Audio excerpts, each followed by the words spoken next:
বিসমিল্লাহির রহমানির রহিম। প্রিয় ভাই ও বোনেরা, আসসালামু আলাইকুম ওয়া রাহমাতুল্লাহি ওয়া বারাকাতুহু।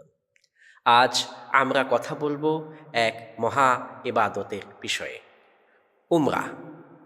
যে সফর শুধু ভ্রমণ নয়, এটি রবের ডাকে সাড়া দেওয়ার সফর, ভালোবাসার সফর, ক্ষমার সফর, আত্মশুদ্ধির সফর।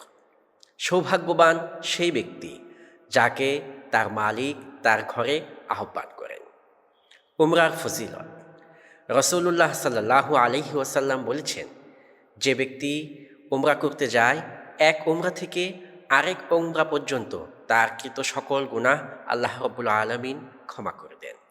কতটা সৌভাগ্যবান যে ব্যক্তি আল্লাহ রাব্বুল আলামিনের ঘরের সামনে গিয়ে রোনাজারি করে এবং নিজের গুনাহ ক্ষমা করিয়ে নেয়। রসুল্লাহ সাল্লাল্লাহু আলাইহি ওয়াসাল্লাম আরও বলেছেন, যে ব্যক্তি উমরা করার জন্য রওনা হয় সে ব্যক্তি আল্লাহর মেহমান। তিনি যা চান আল্লাহ রাব্বুল আলামিন তাই দেন। তিনি যা দোয়া করেন আল্লাহ রাব্বুল আলামিন কবুল ও মঞ্জুর করে নেন। এর চাইতে সৌভাগ্যবান আর কি হতে পারে? উমরা আমাদেরকে কি শিক্ষা দেয়? ইহরামের কাপড় আমাদেরকে শিক্ষা দেয় কাফনের কাপড় পরা অবস্থায় আমরা কিয়ামতের দিন আমাদের মালিকের সামনে উপস্থিত হব। তাওয়াফ করা আমাদেরকে শিক্ষা দেয় আমাদের জীবনের কেন্দ্র একমাত্র আল্লাহ রাব্বুল আলামিনই হতে হবে। সাফা মারওয়া সাই করা আমাদেরকে শিক্ষা দেয় হযরত হাজরা রাদিয়াল্লাহু তাআলা আনহার মতো আল্লাহর উপর আমাদেরকে বিশ্বাস স্থাপন করতে হবে, অটল অবিচল থাকতে হবে। কিভাবে উমরা করতে হয়?